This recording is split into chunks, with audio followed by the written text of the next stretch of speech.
याद रखें कि इस दुनिया में यीशु से बढ़कर कोई ताकत नहीं है। यीशु नाम से बढ़कर कोई नाम नहीं है। नाम के अलावा दुनिया में कोई और नाम बख्शा नहीं गया जिसके वसीले से निजात हो। सिर्फ यीशु के हैं। तो आज फैसला कर लें। यशवा की किताब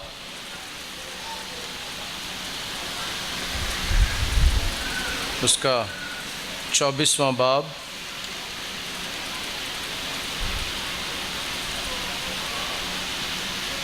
उसकी 14वीं आयत से।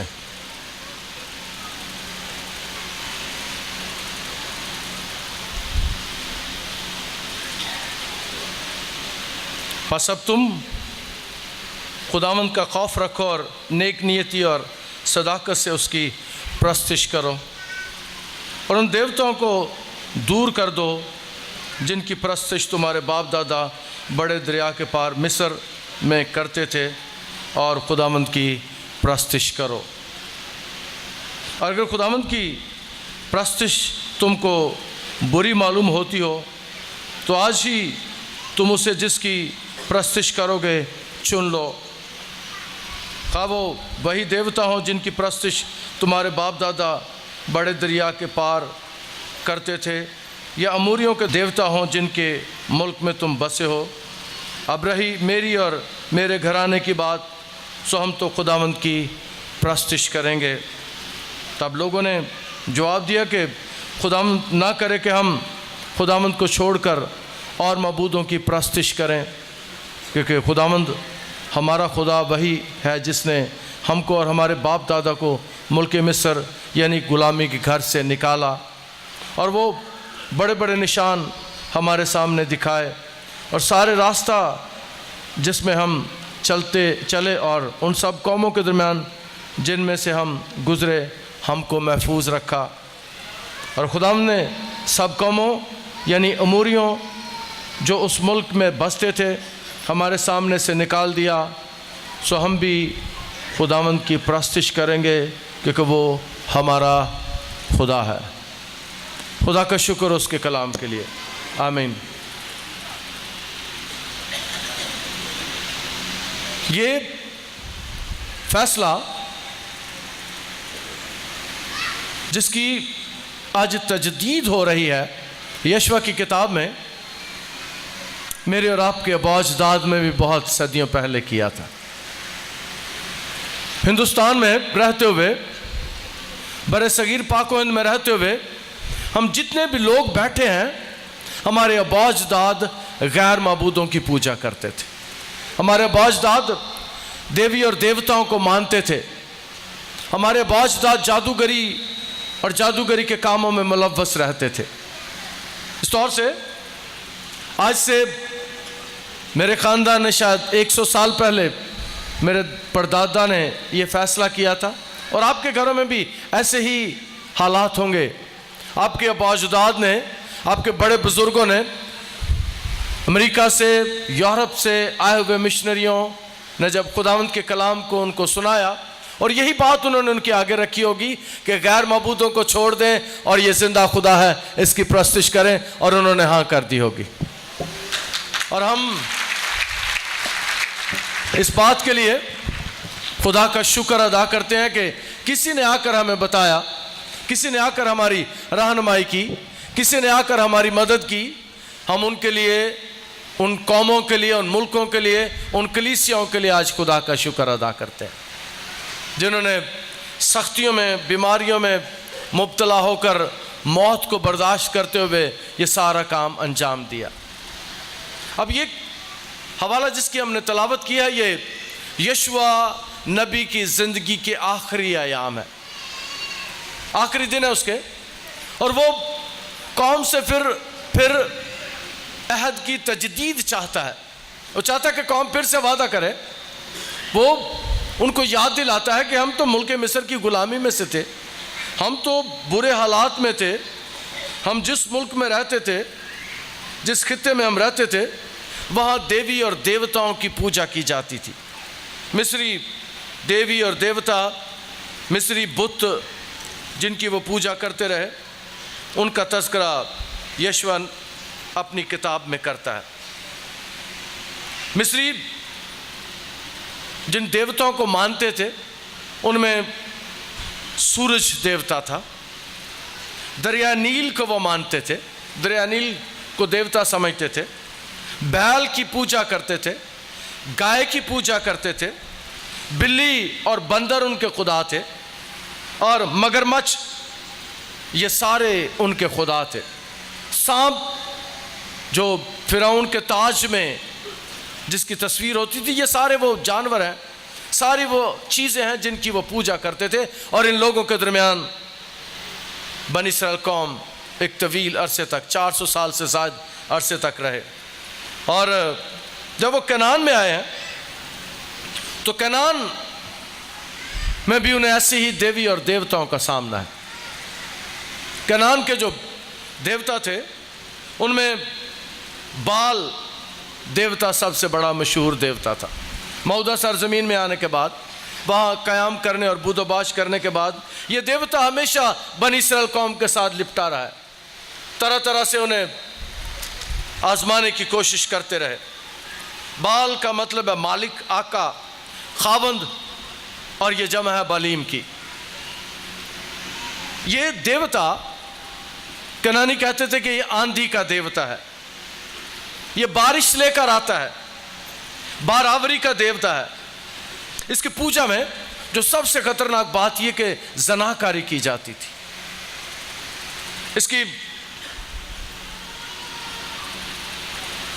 इसके मंदिरों में इस बुरे काम को मजहबी रस्म के तौर पर अदा किया जाता था। बनी इस्राएल कौम यहाँ आकर बस गए हैं और खुदावंद का कलाम हमें सिखाता है कि यीशु नबी को भी ऐसी ही हालात का सामना है। और मरने से पहले उसने बनी इस्राएल कौम को एक जगह जमा किया और यीशु की उम्र 110 साल थी।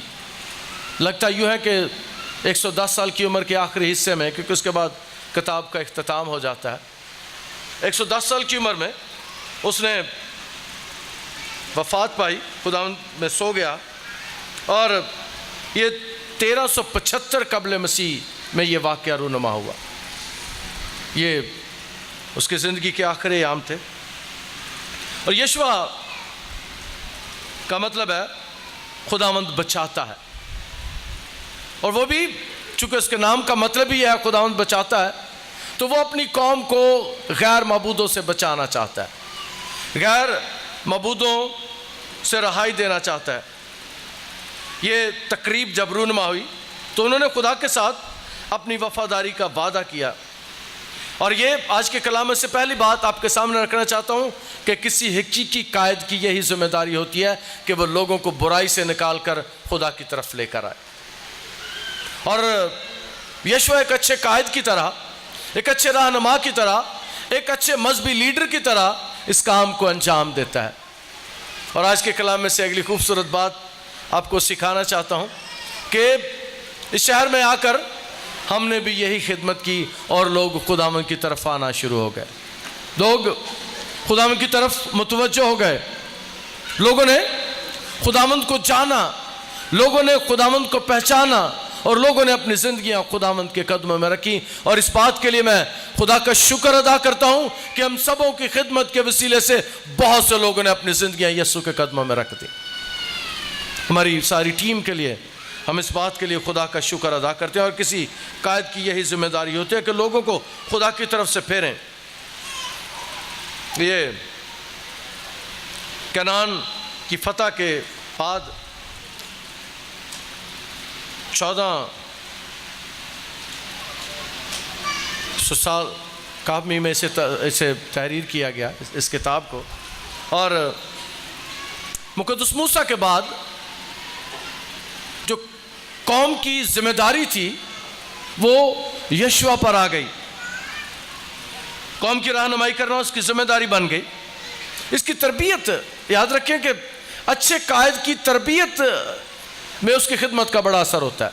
अगर आप अच्छे उस्तादों से सीखे हों, अच्छे उस्तादों के कदमों में बैठे हुए हों, अच्छे उस्तादों से आपने रहनुमाई ली हो तो आप अच्छे कायद साबित हो सकते हैं। यीशु के शागिर्दों को डिसाइपल कहा जाता है। शागिर्द में और तालिब इल्म में बड़ा फर्क है। डिसाइपल में और स्टूडेंट में भी बड़ा फर्क है। इंग्लिश में 2 लफ्ज़ इस्तेमाल किए जाते हैं, उर्दू में भी 2 लफ्ज़ इस्तेमाल किए जाते हैं। डिसाइपल वो होते हैं जो उस्ताद के कदमों पर कदम रख कर चलते हैं।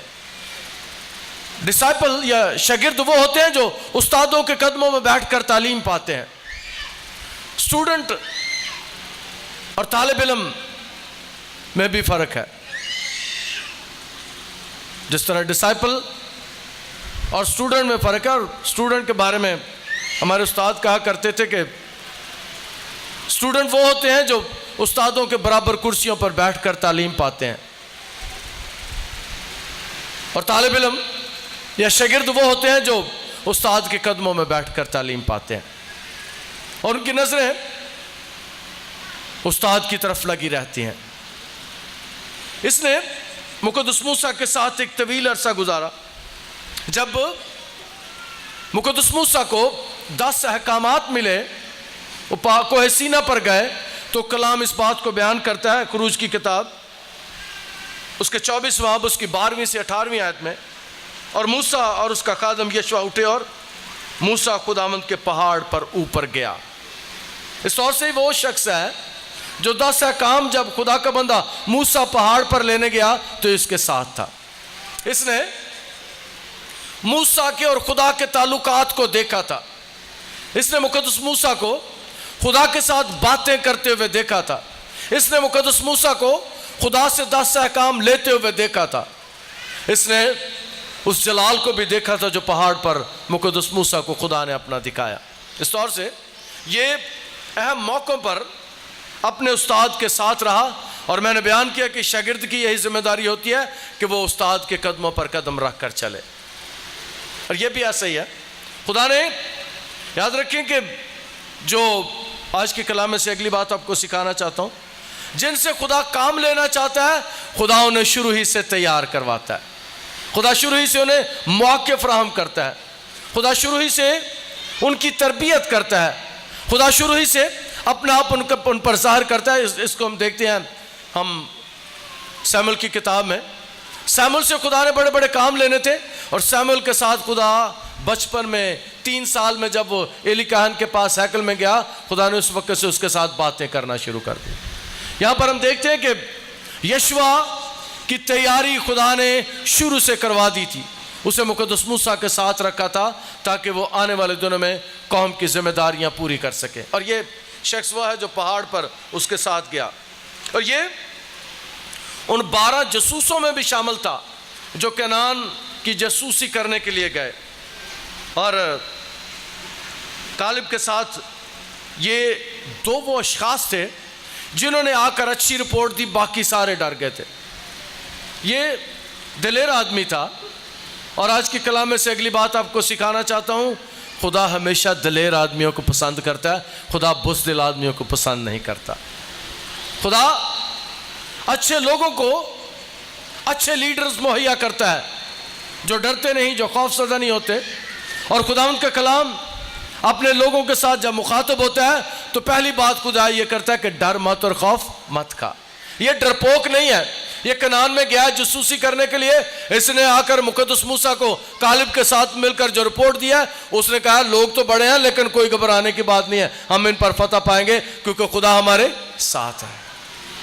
जिनके साथ खुदा होता है उन्हें खौफ नहीं आता, उन्हें डर नहीं लगता, इसीलिए यशवा और कालिब नहीं डरते। और दूसरी बात यह है कि आगे चल के इन्होंने कौम की रहनुमाई करनी है, कौम को संभालना है, कौम के आगे चलना है, इसलिए खुदा ने इनके डर खौफ को दूर कर दिया। और इन्हीं की अच्छी रिपोर्ट की वजह से हम देखते हैं कि बनी इस्राएल कौम फतह पाती है। और जब भी दुनिया में अच्छे लीडर्स होते हैं, अच्छे रहनुमा होते हैं, अच्छे मजहबी रहनुमा होते हैं, कौम तरक्की करती है, कलीसिया तरक्की करती है और ईमानदार आगे बढ़ते हैं। और खुदा ने इस बंदे को भी इसी मकसद के लिए इस्तेमाल किया। और आपके सामने एक सवाल रखना चाहता हूँ कि जो पस अब जो मसीह यीशु में उन पर सज़ा का हुक्म नहीं, हमें आपके सामने सवाल रखना चाहता हूं कि आप खुदावंद यीशु मसीह पर ईमान रखते हैं? जी हाँ। और जब आप खुदावंद यीशु पर ईमान रखते हैं तो अगला सवाल यह है कि क्या फिर आपको डर लगता है? हमें डरने की जरूरत नहीं है, हमें खौफजदा होने की जरूरत नहीं है, क्योंकि यीशु मेरे और आपके साथ है। यीशु, क्योंकि उसका वादा है कि दुनिया के इंतहा तक हमेशा मैं तुम्हारे। अगर यीशु मेरे और आपके साथ है फिर हमें डरने की और खौफजदा होने की जरूरत नहीं है। यीशु को भी इस बात का इल्म है कि खुदा मेरे साथ है, उसने खुदा का तजर्बा किया है। और आज के कलाम में से अगली बात आपके सामने रखना चाहता हूं, मेहरबानी से अगर आपने खुदा का तजर्बा कर लिया है फिर आप डरा ना करें। हमारे बारे में बड़ी अफवाहें फैलाई जाती हैं, बड़ी कि गुमटी वाले गिरजे ना जाओ, उधर बम चल जाना, कुछ नहीं होगा। मेरा खुदा बड़ा ताकतवर है, मेरा खुदा और आपका खुदा बड़ा ताकतवर है। उसके फरिश्ते हमारे गिर्द क़यामतज़न होते हैं और उसके फरिश्ते, मेरा ईमान है, आज भी हमारे गिर्द क़यामतज़न है, आज भी हमारे गिर्द है। वो हमारी हिफाजत करता है। और यशवा को भी डर नहीं है, खौफ नहीं है। वो अच्छा लीडर है और आकर अपनी कौम को बजाय डर और खौफ में पैदा करने के वो कहता है कि हम फतह पाएंगे। और मैं भी खुदा का इतना छोटा निकम्मा खादम होते हुए आपको सिखाना चाहता हूँ कि मेहरबानी से अगर आप यीशु के हैं तो डरा ना करें, खौफ ना खाया करें, परेशान ना हुआ करें। मेरा खुदा मुसीबतों में भी, दुखों में भी अपने लोगों को छोड़ नहीं देता। कालेब के साथ मिलकर ये बहुत अच्छी रिपोर्ट देता है आकर, और इसकी मुखालफत की गई। अक्सरियत ने, जितने गए थे लोग, उन्होंने कहा मारेंगे हमें, बड़े सख्त हैं, बड़े जवान हैं, बड़े जरा है। लेकिन इसकी खासियत यह है कि ये अक्सरियत के साथ नहीं जाता, ये खुदा के साथ जाता है। ये अक्सरियत का लिहाज नहीं करता, बल्कि ये सच्चाई पर कायम रहता है। इसको पता हमें गिनती की किताब के 14वें बाब में चलता है। हम जो कनान के रहने वाले लोग हैं उनके बारे में हमें पता चलता है कि वो हित्ती थे, अमूरी, कनानी, फरजी, हवी और यबूसी। ये वो कौमें थी जो उस मुल्क में आबाद थी। और इनमें जो बुराई थी वो ये थी कि ये बुत परस्त कौम थी, बुतों को मानने वाले, बुतों की पूजा करने वाले। और इनमें ज़नाकारी, तशद्दुद, और इनमें जो सबसे बुरी बात थी वो ये थी कि ये बच्चों को कुर्बान करते थे, बच्चों को मारते थे, बच्चों की कुर्बानियाँ पेश करते थे। और मुर्दों की रूहों के साथ राब्ता करने के लिए ये चिल्लाकशी करते थे, ताकि रूहों के साथ राब्ता करके ये उनसे मदद और रहनुमाई हासिल करें। गैबीन बनने की कोशिश करते थे। इनके काहन बच्चों की कुर्बानियां करते थे। इस तौर से ये कातिल लोग थे, अपने बच्चों के कातिल थे, ये अपनी नस्ल के कातिल थे। खुदा इस बात से सख्त नफरत करता है। यहाँ पर हम देखते हैं कि पहले सलातीन की किताब उसके 18वें बाब उसकी 21वीं आयत में भी, इससे पहले एलिया के बारे में हम सीखते हैं। और एलिया सब लोगों के नज़दीक आकर कहने लगा, तुम कब तक दो ख्यालों में डावाडोल रहोगे? अगर खुदावंद ही खुदा है तो उसके पैरों हो जाओ, और अगर बाल है तो उसकी पैरवी करो। पर उन लोगों ने उसे एक से एक हरफ जवाब ना दिया। एलिया भी बाल के पुजारियों के साथ मुकाबला करता है। और एलिया के दौर में भी हालात ऐसे थे कि लोग बाल की पूजा करते हैं, बाल की प्रस्तिश करते हैं, बुत परस्ती उनके अंदर बसी हुई है। और उन्हें मैंने जो बातें बयान की थी इब्तिदा में, उन्हें इस बात का यकीन था कि सारे काम बाल देवता करता है। बाल की मदद से सारे काम हो सकते हैं। और एलिया उन्हें इस बात से मना करता है। यशवा नबी, एलिया नबी उन्हें इस बात से मना करते हैं, उन्हें इसकी पूजा और प्रस्तुति से रोकते हैं। हम नए नामे में आ जाएं तो ये बाल नए नामे में भी लोगों का पीछा नहीं छोड़ता। ये देवता नए नामे में भी लोगों का पीछा नहीं छोड़ता। यीशु पर भी यह इल्ज़ाम लगता था। मत्ती के इंजील के 10वें बाब उसकी 25वें आयत में वो लोग यीशु को भी बाल ज़बूल कहते थे, यीशु पर इल्ज़ाम लगाते थे। और मत्ती की इंजील के 12वें बाब की 25वें आयत में भी वो कहते थे कि ये बदरूहों के सरदार बलजबूल की मदद से बदरूहों को नहीं निकालता। यीशु को भी अपनी खिदमत में इसका सामना रहा है।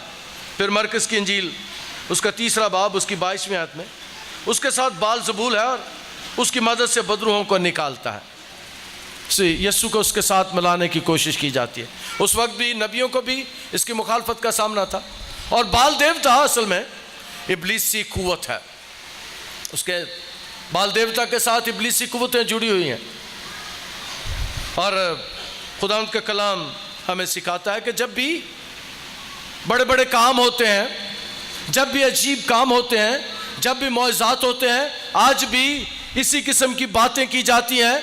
जिस कलीसिया में जिस खादम के वसीले से मौज़ात होते हैं, मुखालफिन आज भी यही इल्ज़ाम लगाते हैं कि इस पादरी ने जादूगरी सीखी हुई है, इस पादरी ने टाइया किया हुआ है। पादरी आकाश साहब मुझे बता रहे थे, एक पादरी कहता सी, एक बंदा कहता सी पादरी एमरक ने हालेलुया दा मुंदरा किया है। यीशु पर भी ये इल्ज़ाम लगते थे। लोग तो ये भी कहते हैं कि जिस गिरजे में ये काम होते हैं उन्होंने अपनी बुदुरें रखी हैं, वो डालते हैं फिर निकाल लेते हैं। याद रखें कि इस दुनिया में यीशु से बढ़कर कोई ताकत नहीं है, यीशु नाम से बढ़कर कोई नाम नहीं है। मौजे सिर्फ यीशु नाम से होते हैं। यीशु मसीह ने इस बात को बयान किया था, अगर शैतान ही शैतान का दुश्मन हो जाए तो उसकी बादशाही किस तरह कायम रह सकती है। हम यीशु के चेले हैं, हम यीशु के शागिर्द हैं, हम रसूलों की नींव पर रखे हुए रद्दे हैं, इसलिए हमसे भी वही काम रूनुमा होते हैं, हमसे भी वही सरजद होते हैं जो यीशु करता था, जो शागिर्द करते हैं, और जो काम हम करते हैं वो भी यीशु की वजह से होते हैं। यीशु नाम से मौज़ात होते हैं। ऐसे लोगों का ईमान कमजोर है, ऐसे लोग यीशु से नावाकिफ हैं, ऐसे लोग यीशु की कुदरत और यीशु के मौज़ात की ताकत से नाआशना है। उन्हें जानने की और सीखने की जरूरत है। मेरी बहन, मेरे भाई, आज भी अगर आप भी यीशु का नाम ईमान के साथ ले, आपके दरमियान मौज़ात होना शुरू हो जाएंगे। अगर आप में ईमान है, अगर आप ईमान रखते हैं, अगर आप ये जानते हैं कि यीशु मौज़ात कर सकता है, तो ईमान के साथ कह दिया करें, पादरी हमर को तुरम खा नहीं है, पादरी आकाश कोई बहुत बड़ा खादम नहीं है, हम छोटे छोटे खादम हैं। हम जब ईमान से कहते हो तो मौज़े होते हैं। आप भी जिस दिन ईमान से कहना शुरू कर देंगे, आपके वसीले से मौज़ात होना शुरू हो जाएंगे। खुदा ने यह बरकत किसी एक को नहीं दी। मेरा दिल अब शुक्रगुजारी से भरता है जब लोग आके कहते हैं मैंने दुआ की, हमने दुआ की तो खुदा ने यह काम कर दिया। मेरी दुआ है क्या में से बहुत से लोग ऐसे बन जाएं कि जब वो अपने घर में, खानदान में दुआ करें, जब अपने इलाके में, कलीसिया में दुआ करें, खुदा उनके वसीले से मौज़ात करे। मेरी ये दुआ है, खुदा हम इस काम को अंजाम दे। यीशु पर इल्ज़ाम लगता है। और मुक़द्दस मत्ती की इंजील उसका 6ठा बाब उसकी 24वें आयत में खुदा और दौलत दोनों की खिदमत नहीं कर सकते। दौलत भी देवता है। खुदा यीशु मसीह चाहते हैं कि दोनों में से एक को चुन लें। यीशु भी यही चाहते हैं कि हम बुराई को छोड़कर खुदावंद की तरफ आ जाएं। यीशुआ जिसका मतलब है बचाने वाला, बचाता है। उसने भी कौम को बचाने की कोशिश की और आज खुदावंद यीशु मसीह भी दुनिया को बचाने के लिए यहाँ मौजूद है। वो चाहता है कि किसी की हलाकत ना हो, बल्कि सब गुनाहगारों की तौबा तक नौबत पहुंचे। यीशु अगर आपकी जिंदगी में नहीं है, अभी भी आप गैर मबूदों के पीछे जाते हैं, अभी भी आप गैर मबूदों की पूजा और प्रस्तिश करते हैं, अगर आज भी जादूगरों के पीछे जाते हैं, अगर आज भी तावीज़ गंडा वालों के पीछे जाते हैं, अगर आज भी आप मज़ारों पर जाते हैं, तो मेहरबानी से इसे तर्क कर दें। यीशु नाम के अलावा दुनिया में कोई और नाम बख्शा नहीं गया जिसके वसीले से निजात हो। सिर्फ यीशु नाम ही वाहिद नाम है जिसके वसीले से निजात, शिफा मिलती है। और जब मैं शिफा की बात करता हूं, मैं जिस्मानी शिफा की बात नहीं करता, मैं गुनाहों से शिफा की बात करता हूं। खुदावंद यीशु मसीह असल में हमें गुनाहों से शिफा देने के लिए आया है, हमें रहाई देने के लिए आया है, हमें हमेशा की जिंदगी देने के लिए आया है। सबसे बड़ी किसी शख्स की जिंदगी में जो बात होती है वो ये होती है कि वो गुनाहों से छोड़कर खुदावंद की तरफ आ जाए। और जिस दिन कोई गुनाहगार तौबा करता है, उस दिन आसमान पर फरिश्ते खुशियां मनाते हैं। ये दुनिया का सबसे बड़ा मौजज़ा है। लोग शिफा पाते हैं, लंगड़े भी चलते हैं, अंधे भी देखते हैं, गूंगे बहरे भी सुनते बोलते हैं। मैं उस बात से भी खुश होता हूं, लेकिन उस दिन मैं बहुत खुश होता हूं, उस दिन हम सारी टीम बहुत खुश होते हैं जब मुझे पता चलता है कि किसी गुनाहगार ने आज तौबा की है और अपनी ज़िंदगी यीशु के कदमों में रख दी है। एक बात चलते चलते आखिरी सिखाना चाहता हूँ, मेहरबानी से मुझे आज बताएं। यीशु ने भी एक सवाल किया था, मैं भी आखिरी सवाल आपके साथ करना चाहता हूँ। हाथ बुलंद करके मुझे बताइएगा, क्या आप यीशु पर ईमान रखते हैं? आप यीशु पर ईमान रखते हैं? सच्ची बात है, सच्ची बात है। फिर गौर से सुनिएगा, जब भी कोई गोरा यहाँ पर आता है, मेहमान हमारा, वो आके कहता है कि जो यीशु को कबूल करना चाहते हैं, जो यीशु पर ईमान लाना चाहते हैं, वो खड़े हो, सारे खड़े हो जाते हैं। क्या ये दुरुस्त है? क्या ये दुरुस्त है? मेहरबानी से ईमान रखें। आपने अगर ईमान के साथ सिर्फ इतनी बात कह दिया है कि यीशु मैं अपनी ज़िंदगी तुझे देती हूँ, यीशु मैं अपनी ज़िंदगी तुझे दे देता हूँ, उसके बाद शक करने की ज़रूरत नहीं है। बार बार तौबा नहीं होती, बार बार यीशु को कबूल नहीं किया जाता, एक ही दफ़ा होता है। अगर आप यीशु के हैं तो आज फैसला कर लें। यहाँ पर हम देखते हैं कि यीशुआ भी यही बात अपनी कौम से करता है 15वीं आयत। और अगर खुदावंद की प्रस्तिश तुमको बुरी मालूम होती हो, तो आज ही तुम उससे जिसकी प्रस्तिश करोगे चुन लो, खा वही देवता हो जिनकी प्रस्तिश तुम्हारे बाप दादा बड़े दरिया के उस पार करते थे, या अमोरियों के देवता हो जिस मुल्क में बसे हो। अब रही मेरी और मेरे घराने की बात, सो हम तो खुदावंद की प्रस्तिश करेंगे। अगर आप खुदावंद के हैं तो मेहरबानी से आइंदा जब कोई आए तो मैंने देखूँगा आप खड़े हो गए। अगर आज अभी मौका है, आपने यीशु को अपनी जिंदगियां नहीं दी, तो आज फैसला कर लें, आज फैसला कर लें पक्का। बार बार ना खड़े हुआ करें। कई दफ़ा तो लोग शक में पड़ जाते हैं, पता नहीं इसने दुआ करने के लिए खड़ा किया, पता इसने शिफा के लिए खड़ा किया। मेहरबानी से मुझे वहाँ बैठे हुए कई दफ़ा एहसास होता है कि शायद अभी तक हम आपकी खिदमत में सही तौर पर अपना किरदार नहीं कर सके।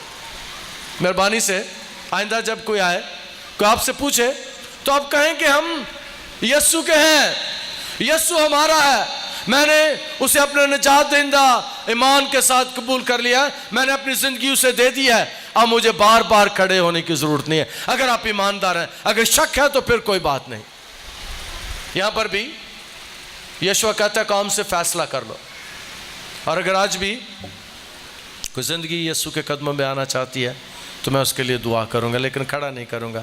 अपनी जगह पर ही आप बैठे रहें और हम दुआ करेंगे। खुदावंद आज के कलाम के वसीले से हमें बरकत है। हालेलुया। खुदा बड़े ईमान के साथ तेरी हुजूरी में आए। और खुदा आज जितने लोग अपनी ज़िंदगियाँ तेरे कदमों में रखना चाहते हैं, मैं उनके लिए दुआ करता हूँ। मेरे पीछे बोले, खुदावंद हम गुनाहगार हैं, हमें कबूल फरमा, हमारे गुनाहों को माफ़ कर, हमें हमेशा की ज़िंदगी में शामिल कर, यीशु के नाम से आमीन। खुदावंद आपको बरकत दे।